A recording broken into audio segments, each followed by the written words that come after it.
Welcome back to Starkiller Base. Today we have the finals of the February 2017 Winter Kit from Face to Face Games. On the left we have Mark playing Jango Bala-Trooper, and on the right we have Jon playing Vader Raider. These are two Tier 1 decks here, so this should be a pretty explosive final, so let's see how the game goes. It looks like both players brought the Rebel War Room to the table. The Vader Raider deck has a pay side on that Tusken Raider die and maybe some flamethrowers or something along those lines. There's definitely some pay sides in the Jango Bala-Trooper deck, and it's maybe a bit faster because of the Jango ability, so we'll see who ends up with the battlefield and who makes the most use out of it. So it looks like Jon won the initiative role. He's chosen Mark to be first, and he's putting 2 shields on Darth Vader.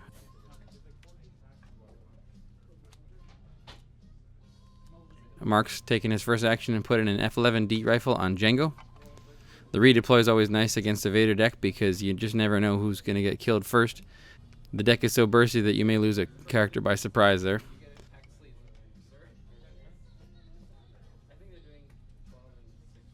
So Jon puts in a force training on Vader.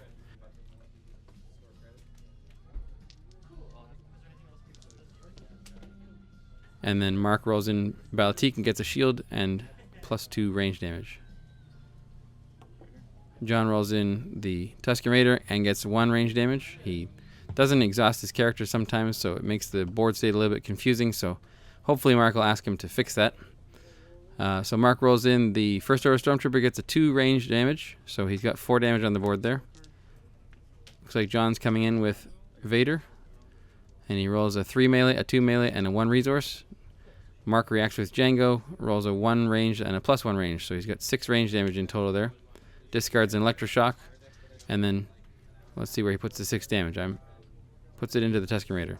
When I'm playing against the Vader Raider deck, I always try to kill Vader first because he is by far the bigger threat. But if you can get some quick damage in and take a die off the board and make it so that your opponent can only have 3 upgrades out on his board, then it's not a bad choice either, I suppose. EBala-Tik's probably not going to do all that much work in this deck against a 2-character list. So I think Jango's the bigger threat and the Jango Bala-Trooper deck in this particular matchup. But Jon puts 5 damage into EBala-Tik. And then Mark takes a shield on EBala-Tik and for some reason moved his die underneath his deck box, so hopefully that will be coming back soon. Jon takes a resource. And I believe Mark claimed the battlefield when he resolved that shield die.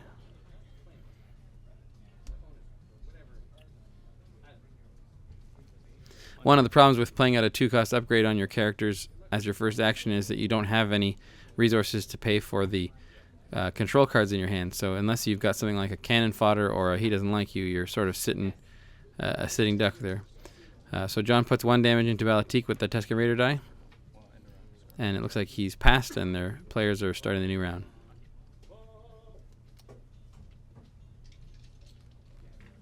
So one thing Mark needs to watch out for in this matchup is, given that it is a ranged heavy meta, he needs to be careful that he doesn't leave too many ranged dice out all at once and get dodged. It would be useful for him to resolve his dice a little bit more piecemeal. So it looks like Mark forgot about his second EBala-Tik die that's sitting underneath the deck box there. He played out a holdout blaster on EBala-Tik and he's rolled in and he has a 1 focus and a 2 range for 1. And of course he doesn't have the resource because he paid 2 for the holdout blaster. So hopefully he'll get that die back on the board next round, or remember it this round or something like that, because that's a kind of a marked disadvantage there. So it looks like Jon played Deflect and deflected the holdout blaster die into EBala-Tik. Generally you probably want to wait for your opponent to roll a bit more damage before you take away that unmodified side, but with the Jango deck, Jango could potentially roll in 4 damage and then slam you in the face with it. So Mark rolls in the First Order Stormtrooper, gets the resource he would have needed to resolve that holdout blaster die. And Jon rolls in the Tusken Raider. If you see your opponent not keeping his dice on his cards or making his board state a little bit unclear to you, just ask them to, tidy it up and represent it a bit better. Because it is kind of hard to tell where everything is when your characters are not being exhausted and your dice are all sitting in one pool.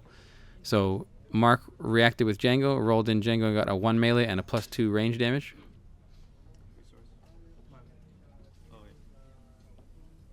And then as his second action, he focused Jango's die to a 2 range. So there's now 4 range damage sitting on the board there. And that Tusken Raider is not looking so pretty. Jon saves him with a electroshock to get rid of the Jango die. And then Mark plays a Hunker Down out on eBala-Tik to extend his life a little bit there. Hunker Down's not going to last too long against a Vader Raider deck, but it couldn't hurt. So Jon takes a resource, and then Mark uses Hunker Down to get a shield on eBala-Tik. So Mark's got some options here. He can reroll that First Order Stormtrooper die to try to use up that +2. Depending on what he's got in his hand there. The First Order Stormtrooper die does have 3 black damage sides, so he's got a good chance of being able to connect as long as it's not the pace side.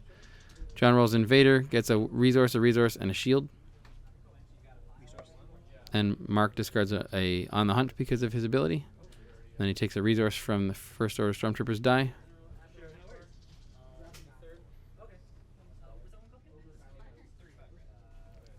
It's a little bit unclear whether he claimed when he resolved the die or not. He's a very quiet person. I couldn't hear there. So Jon takes a shield on the Tusken Raider. He's got those 2 dice left. He could potentially do 5 damage with if he re-rolled them. But maybe he's got big plans for the resources. I don't know. Sometimes you just roll with what the destiny gods give you. If they give you resources, you say, all right, I'll take resources and ramp up the next round. So there we go. Jon took the 2 resources, so maybe he's got some big plans or some big upgrades. And we're starting the next round here. So now Mark's got himself in the position where if he does play a 2-cost upgrade, he will have a resource left over to be able to do some die control. Against a Vader Raider deck, it's very important to be able to control those Vader dice.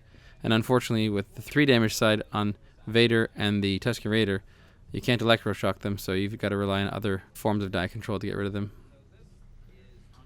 Mark's probably running flank, on the hunt, electroshock. He doesn't like you, cannon fodder, things like that. So there's plenty of options for him to remove those dice. But of course, they all have their own costs. And Jon should be saving his deflects for some key unmodified range damage sides, and maybe if he's got a dodge in his deck there, save it for when Mark is re-rolling for a big hit. He just needs to be careful that Jango isn't the one that provides that unmodified range damage side, because otherwise he won't be able to control it. So it looks like Mark took a shield from Hunker Down. Jon played out a Mind Probe for 4, and then eBala-Tik rolled in, got a shield, and a +2 range damage. So Jon may be a little bit worried about that +2 range damage, given that Jango can roll in and resolve right away. But the Tusken Raider doesn't have that many hit points left anyway, so Jango's got the potential to kill the Tusken Raider by himself without any help from eBala-Tik.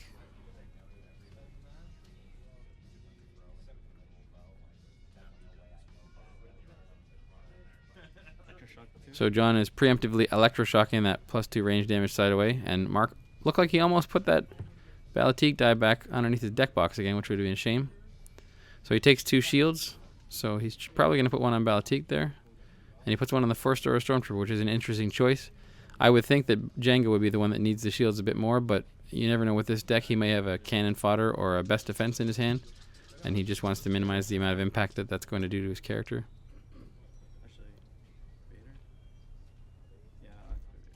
So Vader rolls in, and Mark discards it on the hunt. He gets a 3 melee, a 1 ranged, a 2 disrupt, and a shield. Jango reacts and gets a +1 resource and an F11D special. One thing about Vader's ability is it does say after Vader activates, you can choose your opponent and make him discard a card. So when you're the opponent of the Vader Raider deck, or the Vader deck rather, take a look and see what Vader rolls before you decide what to discard, because you can do that, and you can certainly make the better choice depending on what he puts out there. So it looks like Mark did have a best defense in his hand, so that shield makes a lot more sense now. He plays the best defense, gets rid of the 3 damage on Vader, and a Mind Probe die, which is never a bad call. I was going to say, make sure you check through it. Everything's there. If it's not, we can handle the story. It's just more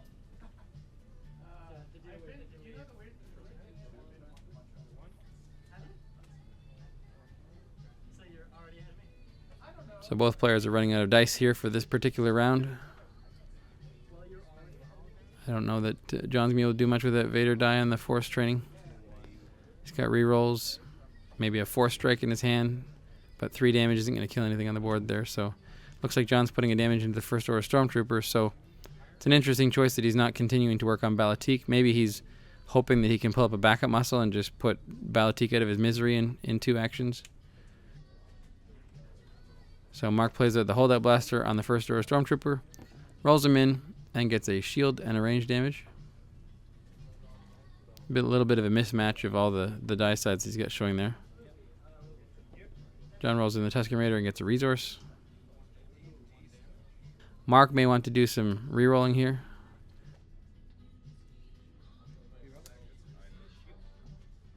Discards an electroshock, re-rolls the three dice there. Gets almost the exact same that he had before. He has a 1 range damage, an F11D special, and a +1 resource. So in a deck like this, it's not too bad to do the F11D special because it is 2 damage regardless. You don't want to reroll it too many times, especially when you don't have the resource to pay for the pay side on it.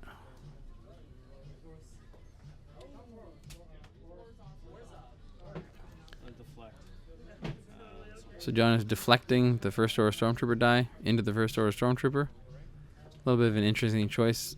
Knowing how many modified damage sides the Jango Battle Trooper deck has, I find that a little bit of a surprise. I mean, it is a 2 damage swing, so it's not terrible, but it's an interesting choice nonetheless. Mark puts the damage into the Tusken Raider and it loses its shield.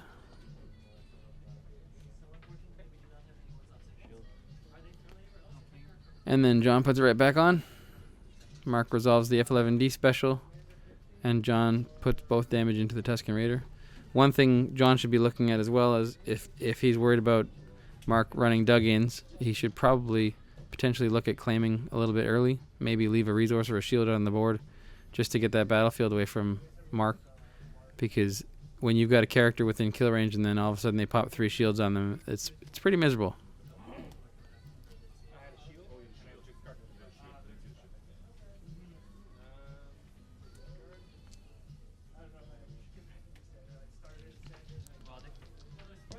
So looks like Mark's rolling in eBala-Tik first action here. Gets a 2 range for 1 and 2 blanks.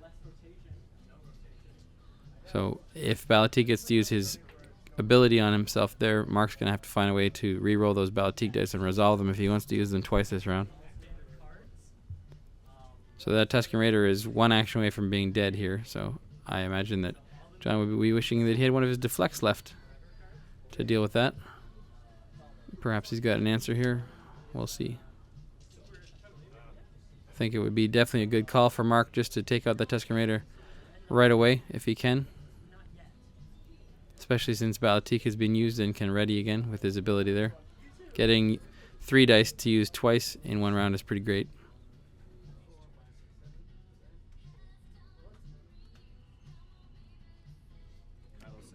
So Jon's playing a Kylo's lightsaber on Vader, and he's turned into quite the terrifying killing machine. And Mark rolls in the first order Stormtrooper, gets a 1 range, a 2 range for 1. So that Tusken Raider's not looking so healthy right now. The only thing that would save him is a dodge, and Jon doesn't have any resources.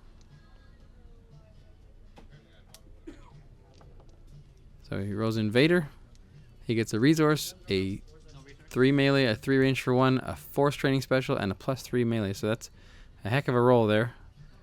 Doesn't have the 1 resource right now to pay for the Mind Probe die, but he's got the force training special and the Vader die, which can both give him a resource. So if Mark doesn't have any answers here, that's going to really hurt. And the perfect answer right there. He doesn't like you, removes the eBala-Tik die that was blank, removes the 3 damage on the Vader die, and makes it so that Jon can't really do any damage right now. That'll change in an action or 2, of course. So that's one of the things that's really interesting is that the Tusken Raider should have been dead, but because Jon rolled out while he put Mark on the defensive, and he's bought himself another action or 2.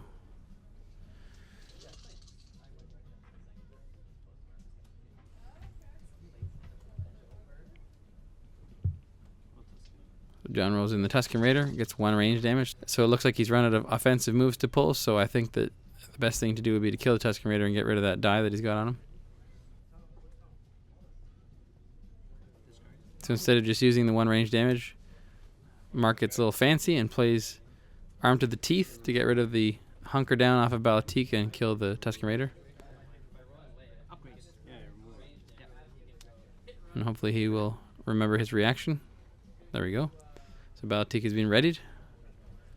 One thing that I've noticed a lot of people that are playing eBala-Tik decks forget is his reaction, or his card ability, whatever you'd like to call it. It can really blow out a turn, especially when you're playing against a 3-character deck where the characters have a few hit points each. You can ready eBala-Tik and then end up using his die to half kill another character.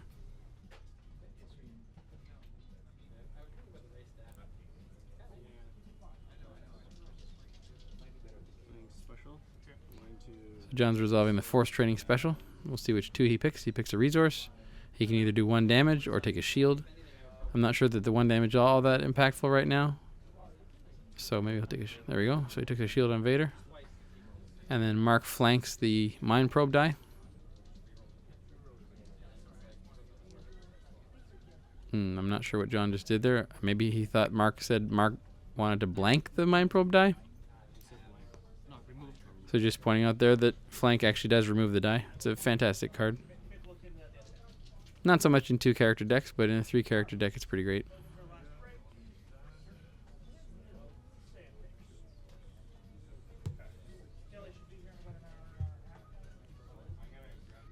So it doesn't look too good for Vader here, but he's got 16 effective hit points and 9 resources worth of upgrades on him, so this can definitely turn around real fast. So Jon's going to try to connect that Vader die with the +3 melee on the Kylo's lightsaber. He discards the reroll and gets a resource, which is definitely not what he was looking for, but he's got 2 or 3 more cards left in his hand to do some more rerolling. So Mark just paid to put 3 damage into Vader there.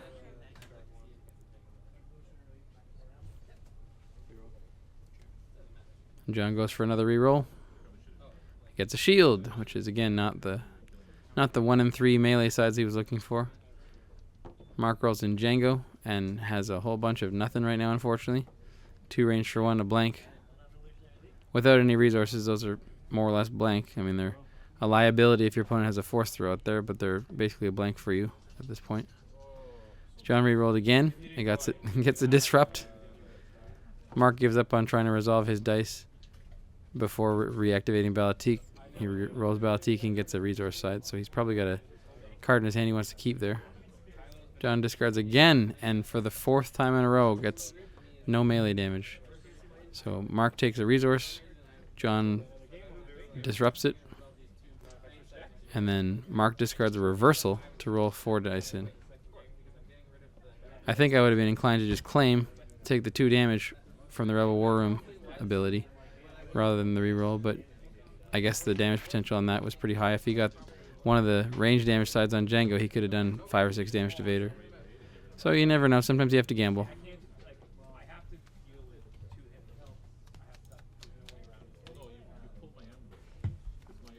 So we have a new round starting here. This time, Jon has the battlefield, so that's a change. So if Mark's sitting on a dug-in, he'd probably be pretty sad right about now. Jon's probably still looking for that backup muscle to kill eBala-Tik off. If he had focused on eBala-Tik instead of the First Order Stormtrooper, I think eBala-Tik would have been pretty close to being dead.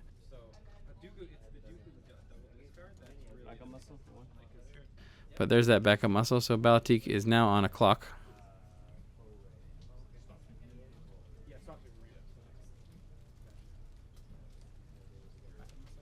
And Mark answers with his own backup muscle.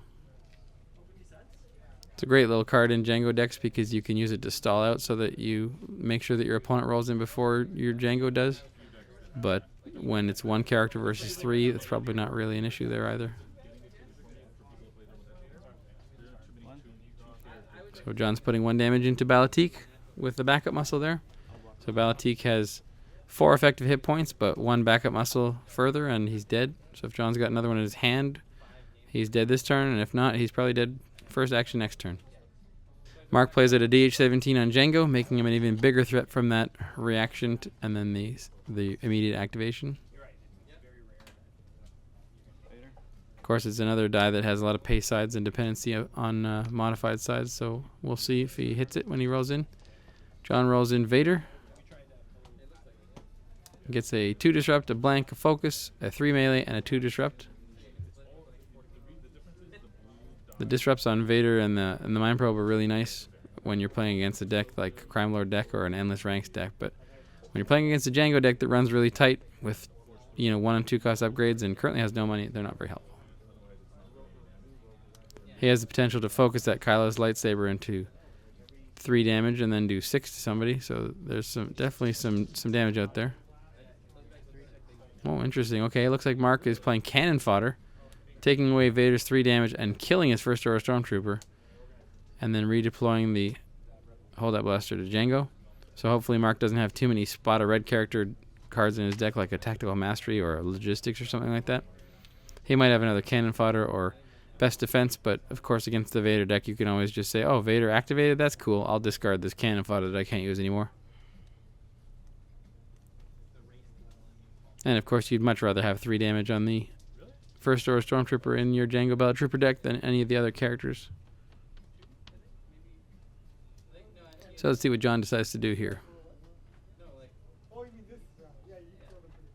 The game is definitely far from over. If he can get an early activation on Vader with a Mind Probe, he can smack in really strong. And Vader's 2 dice and the Kylo Ren's lightsaber can do 9 damage, so there's definitely some burst potential here. So Jon's discarding a Force Throw, keeping the focus, and rerolling the other 3, which is probably a pretty good call. He gets a blank, a shield, and a Mind Probe special. The Mind Probe special is not going to do a whole heck of a lot right now since Mark only has 1 card left.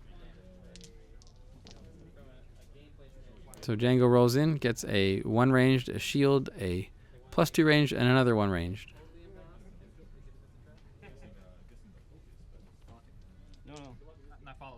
Mark tried to activate eBala-Tik afterwards, and Jon pointed out that he wasn't activating Vader, he was just rerolling some dice.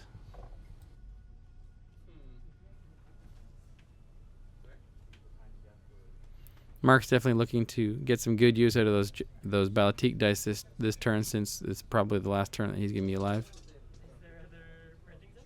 So he's got 4 damage there on the range side of things, which is not too bad, but Vader still has 12 hit points, so it's a long way from being dead.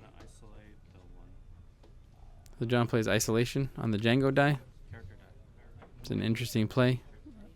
Didn't turn off any of those modified sides, but I guess it saves him a damage. I think I would have saved it for something else that was a bit more painful, but who knows, maybe it'll pay off for him. So Mark rolls in eBala-Tik, gets a 1 ranged, a blank, and a shield. And one thing about Destiny is when you have 2 identical upgrades out on the board, you're supposed to keep your dice separate so that it's very clear which die belongs to which character or which die belongs to which upgrade. I like to leave my character and upgrade dice in front of the character that they belong to make it more clear.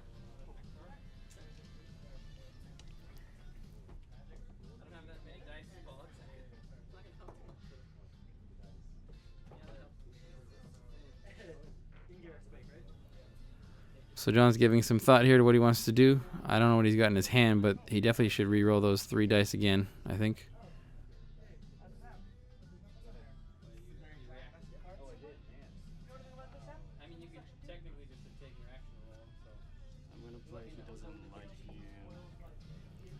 Jon plays He Doesn't Like You, which is another interesting choice. He's not turning off any of those modified sides.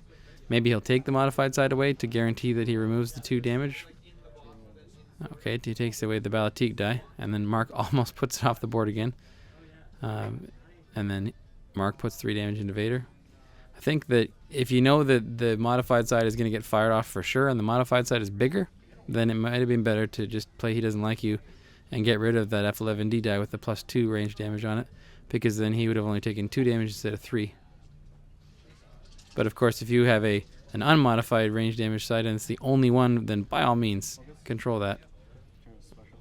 So Jon's resolving the focus and setting Kylo's lightsaber into a special. So that's an interesting choice. It should be eBala-Tik's got some shields. There's 2 shield dice showing on Mark's side of the board, so chances are he can use that on either character. The special is when you resolve the special, you do 2 damage, and if any of that damage is absorbed by shields, then you get to roll the die back into the pool. So Mark is putting a damage into Vader with the backup muscle there.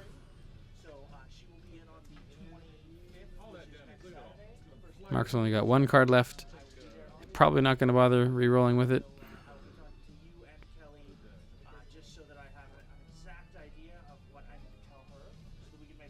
I'm sure that Jon has better plans for that Vader die than a shield. Oh, there we go. I was going to say he could re-roll it, but the Force Strike would do too. So he puts 3 damage into Jango with the Force Strike.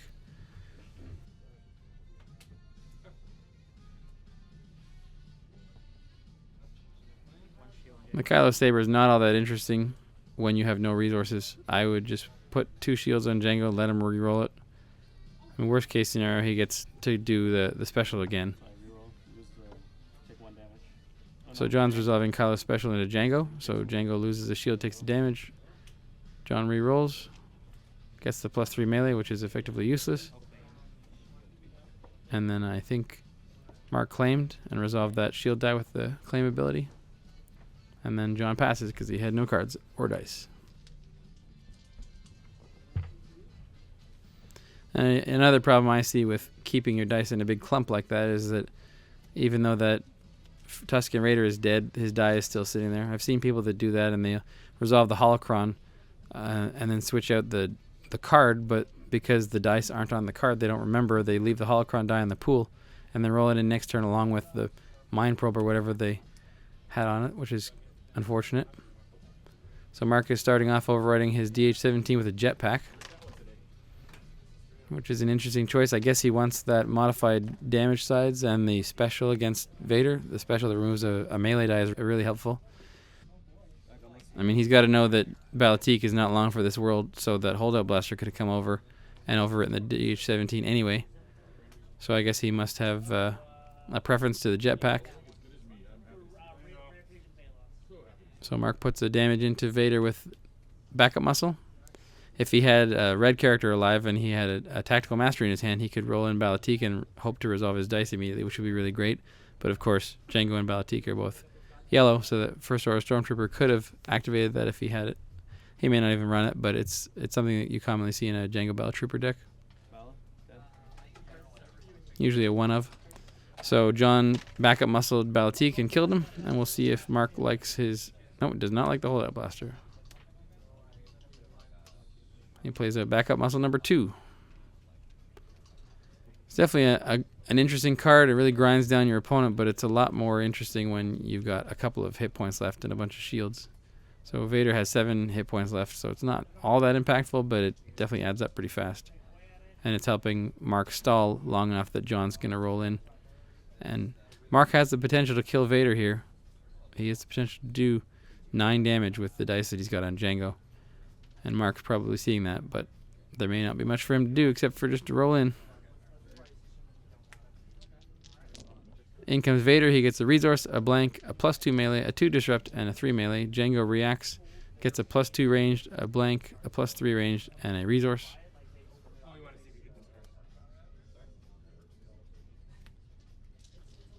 Then Mark plays He Doesn't Like You, removes his blank to remove Vader's 3 melee damage.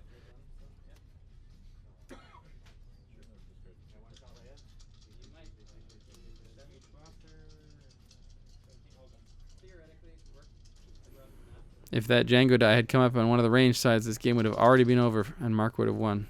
So you can definitely see what the randomness of the dice do to some of these games here. So Jon is discarding and he's keeping the Kylo Saber die, it looks like. And then re-rolling the other 3. And he gets a 3 melee, a 2 discard, and a 1 range. So Mark's only got 2 cards left in his hand, so now is the time to re-roll if he was planning on doing it. So he takes a resource, so I guess he's just kissed his 2 cards goodbye, or he's hoping Jon doesn't discard them. He moved his Jango to half the table again, so I can see how he has this habit where he might lose his dice over and over again. So it looks like Mark claimed, and Jon's got 6 damage on the board, which is enough to kill Jango. And he's just pointing it out to him here.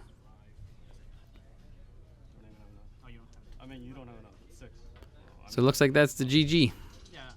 So thanks for watching, everybody. I hope you enjoyed our coverage of this tournament. If you did, please like the video and subscribe to the channel so we can keep bringing you more Destiny content. Stay tuned for another tournament coming up in a few days. This one is a full tournament with a top 4 and a finals, so there's plenty of coverage for that one. So thanks for watching, everybody. See you next time.